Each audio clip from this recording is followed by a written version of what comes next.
C'est dans quelques minutes que Tim Cook va donner le coup d'envoi de l'édition 2019 de la WWDC, l'occasion pour Apple de dévoiler ses nouveaux systèmes d'exploitation. Qu'attendre d'iOS 13, de macOS 10, 10.15 et de watchOS 6? Aurons-nous droit à un One More Thing avec un tout nouveau Mac Pro? Tous les détails tout au long de ce direct.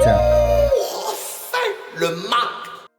Et Tim Cook arrive sur scène à San José. On n'est pas au Steve Jobs Theater à Cupertino car la salle n'est pas suffisamment grande, Cédric. On n'est plus du tout à San Francisco, d'ailleurs c'est terminé. Ouais. On n'est plus au Moscone Center non plus.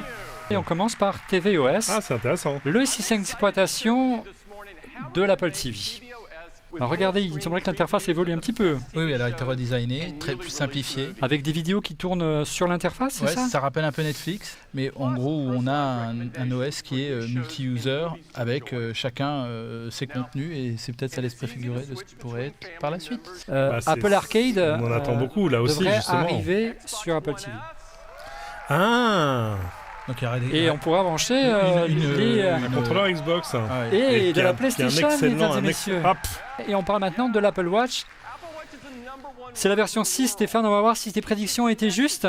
Watch Faces, donc de nouveaux cadrans, comme tu l'avais annoncé tout à l'heure et comme l'ensemble des rumeurs. On regarde ce que ça ressemble, c'est assez coloré, un peu plus de diversité. Tu as de nouvelles fonctionnalités d'un audiobook, un système d'enregistrement vocal local et enfin une calculatrice qui est une fonction de base des montres électroniques depuis des années. Et voilà l'arrivée de l'App Store, c'est officiel. Surtout, ce qu'on a bien vu, c'est comment aller chercher et télécharger une application directement sur sa Watch sans passer par le téléphone. Moi, je pense voilà, toutes ces nouveautés vont rendre l'Apple Watch encore plus indispensable. Et après watchOS, un peu plus d'iOS. On sent, Cédric, toi qui as connu beaucoup de keynote, on en a vu des dizaines ensemble, un peu plus de dynamisme dans la présentation cette année. Alors, avec cet écran interactif. Il y a l'écran et puis il y a d'ailleurs juste le ton. Moi, c'est ce que je remarquais tout à l'heure, j'en avais pas parlé. Le ton de Tim Cook, où je pense qu'on lui a dit vas-y, pousse un peu. C'est moins monocorde. Voilà, c'est un peu moins monocorde. Et puis, tu as aussi le fait que, et ça, nous, on le voit pas, c'est qu'il est face à une immense salle. Et que par rapport à l'amphi du Steve Jobs Theater, au Steve Jobs Theater, c'est pas pareil. Et tu parles pas du tout aux gens, tu les parles vraiment différemment selon que tu sois face à 50, 200, 1000 ou 10 000 personnes. On est sur Dark Mode, je pense, là, très clairement. On est sur le départ, mais est-ce que c'est pour exprimer le Dark Mode Voilà. Ah, ça y est. iOS, maintenant, et Dark Mode. Eh bien, en Dark Mode, effectivement. Donc on voit plan, regardez, on aperçoit la Zenimoji, on aperçoit, difficile, Apple Music à gauche, on aperçoit les cours de bourse, on aperçoit le calendrier. Là on parle de plan, plan aussi bien sur iPhone, sur iPad et bien sûr sur Apple Car. Regarde la possibilité. Oh, on dirait Google Street View. Google Street View, c'est moi. T'imagines que... Ça y est. J'ai mis combien d'années de plus? Google Street View, ça a été lancé aux États-Unis en mai 2007. Voilà. Ah oui. Souvenez-vous. Hein. Ouais. Regarde ce qu'elle nous fait là. Regarde, c'est magnifique. Donc Street View qui arrive, enfin l'équivalent d'un Street View. Ah, c'est beau. C'est magnifique. Ça, c'est très beau. Et donc en gros, le nouveau truc de référence pour montrer qu'ils vont respecter, ça sera sign in with Apple.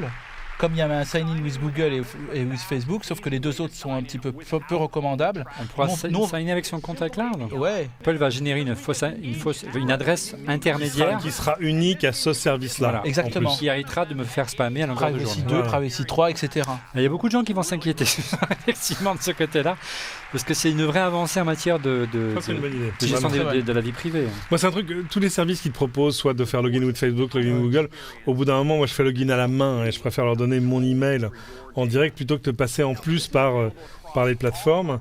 Ça, c'est une vraie bonne idée. Stacy Lysik va présenter va nous parler de Siri, des avancées en matière de HomePod, de CarPlay et également des AirPods qui cartonnent.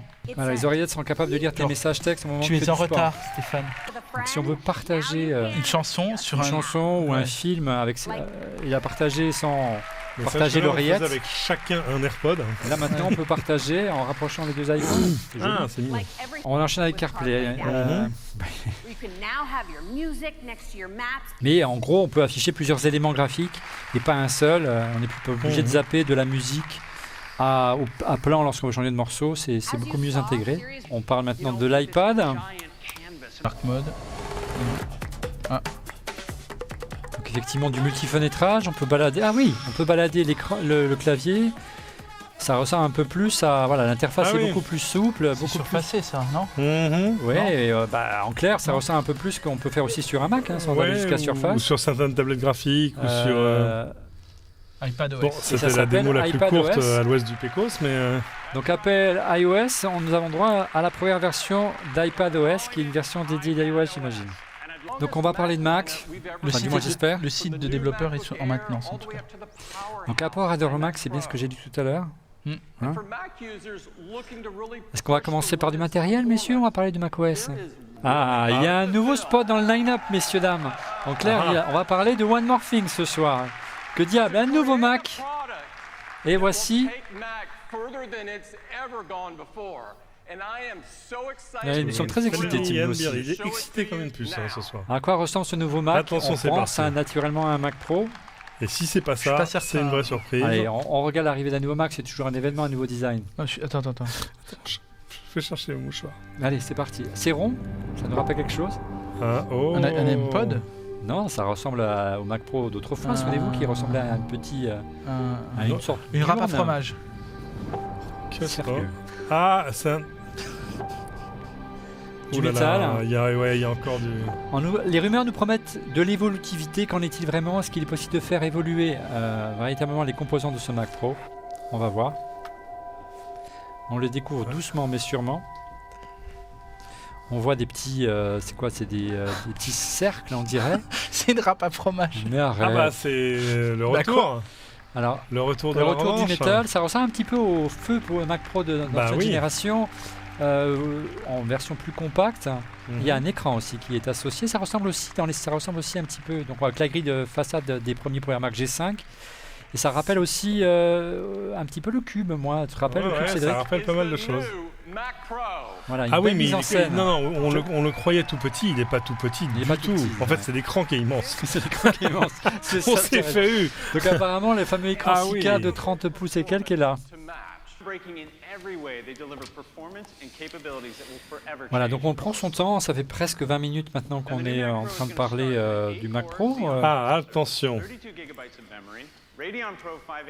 Très bien. Donc alors on a 8 cœurs Xeon, 32 Go de mémoire, Radeon Pro 580, 250 Go de SSD, ça par contre c'est pas beaucoup.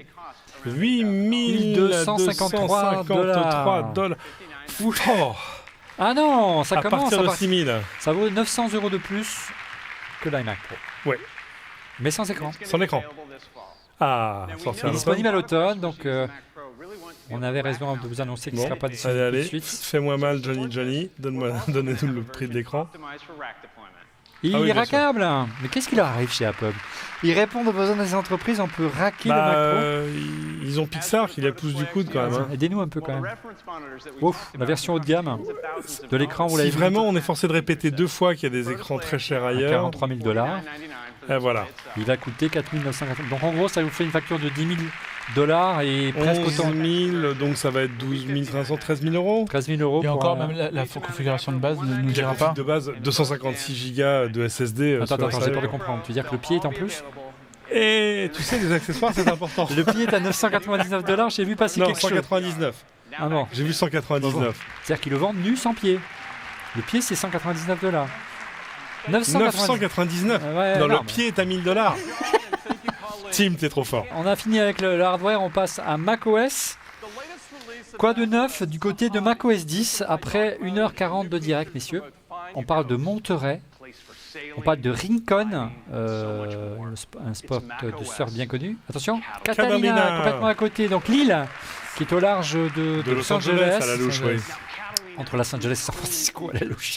Non, pas à la louche, Catalina est quand même plus proche de Los Angeles. Voilà, donc la nouvelle version s'appelle macOS Catalina. Et on parle d'iTunes. iTunes va-t-il disparaître? On a une meilleure idée, apparemment. Voilà, le futur, c'est pas une app, mais 3. iTunes va rester. Podcast, bonne nouvelle. On respire. Et Apple TV pour les séries et la télé et le cinéma. Il y aura donc une appli podcast sur macOS, ça c'est cool. C'est terminé, il l'a dit, c'est fini. Apple Music, autant pour moi. Non, si tu branches ton iPhone, que se passe-t-il? Ah bah tiens, Apple Music qui s'ouvre. La question. Non. Voilà, tu retrouves. Exactement. C'est il apparaît exactement ce que je t'avais dit. Dans les paramètres, dans le Finder. Comme tu as le transfert d'image de macOS. Voilà. Enfin. L'honneur est sauf. Donc on ne sera pas obligé de prendre un abonnement sur le cloud.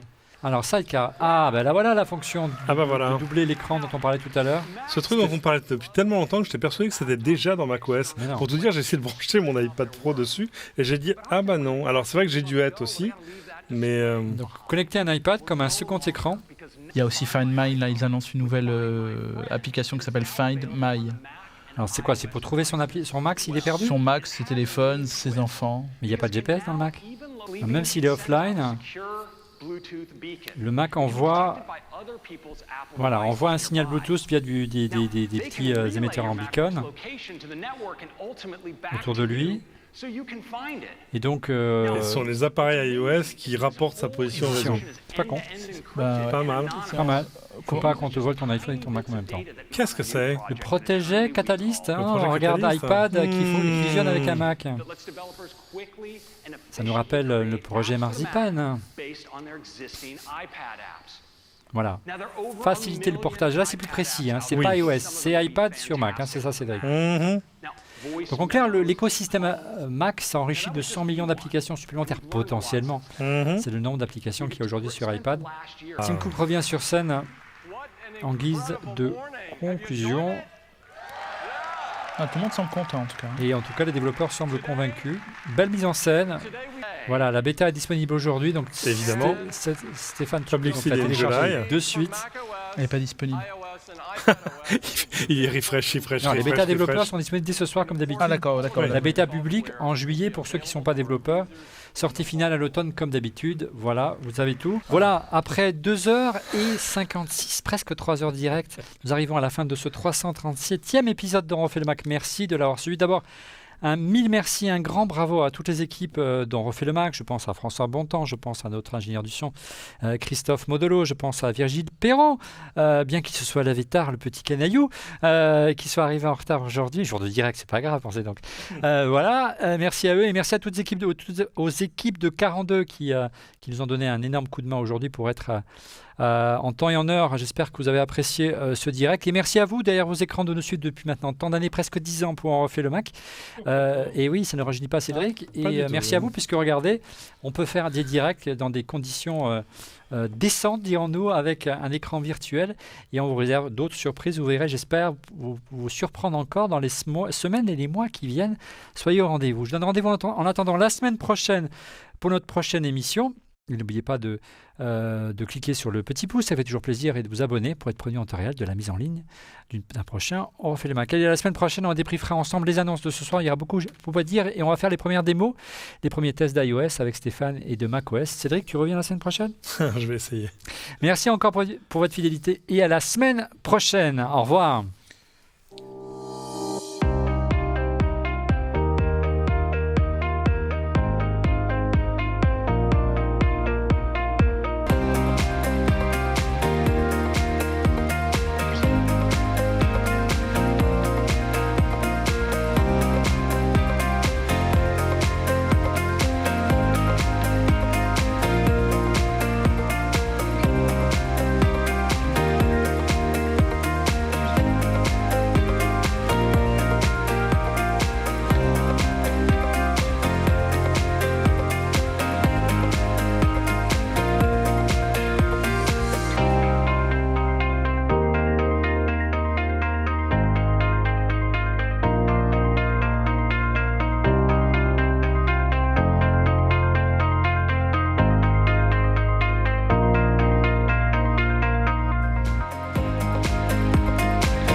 Rendons le monde meilleur par la technologie. Toutes les entreprises sont à la recherche d'innovation, de nouvelles manières de penser et d'agir. Elles doivent profondément se transformer pour continuer à exister, construire leur avenir et être des acteurs majeurs du changement. De la création de l'idée au développement de la solution, nous vous accompagnons dans votre transformation digitale. Nous sommes Underside.